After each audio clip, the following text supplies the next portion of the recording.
Hey everyone, good morning. तो यहाँ सुबह की बज रही थी 5 और देखिए मैं सुबह सुबह उठी और अपना मेहंदी देखिए कितना अच्छा रंगाया। यहाँ मैं हो चुकी हूँ नहाकर रेडी और चल रही हूँ पूजा करने।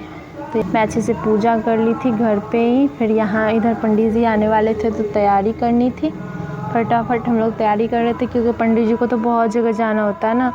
अगर फटाफट नहीं करूँगी तो फिर कहीं और चले जाएंगे, फिर इंतज़ार करना पड़ेगा। और तीज और चौरचन दोनों एक ही दिन था तो फिर बहुत दिक्कत हो जाता। तो इसीलिए हम लोग फटाफट तैयारी कर लिए। सारा फूल वगैरह भगवान जी को सब कुछ कर चुके हैं। बस पंडित जी का इंतज़ार है और हम लोग को तैयार होना है।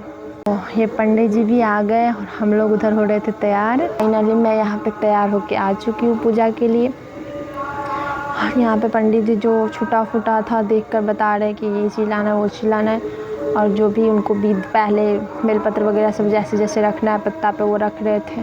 कुछ कमी थी तो बोल रहे थे कि लेके आने को, तो वो सब लेके आ रहे थे। अब मैं यहाँ पे आराम से बैठ गई थी क्योंकि मम्मी सब चीज़ कर रही थी तो मैं आराम से बैठी हुई थी। अब शुरू होगी यहाँ पे कथा। मैं बोली मम्मी को भी आके बैठ जाओ, पंडित जब कथा कहेंगे। मैं बोली ठीक है मैं भी बैठ जाती हूँ क्योंकि कुछ सामान छूटा हुआ था तो इसलिए मम्मी बैठ नहीं रही थी कि कहीं कुछ छूट जाएगा तो वो लाना पड़ेगा।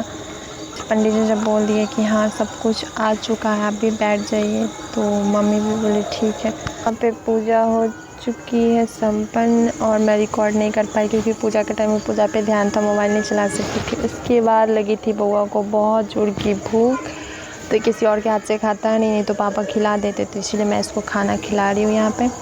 अब होगी चौरचन की तैयारी। तो शाम हो चुकी थी, ऊपर छत पे सारा कुछ आ गया था।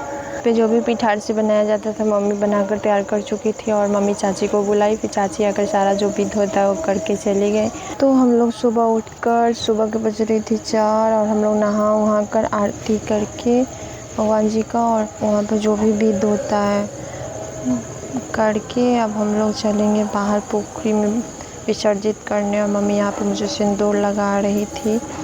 तो फाइनली हम लोग सारा पूजा पाठ ख़त्म करके अब निकलेंगे विसर्जित करने। आज के लिए बस इतना ही, फिर मिलते हैं आप लोगों से एक न्यू व्लॉग में।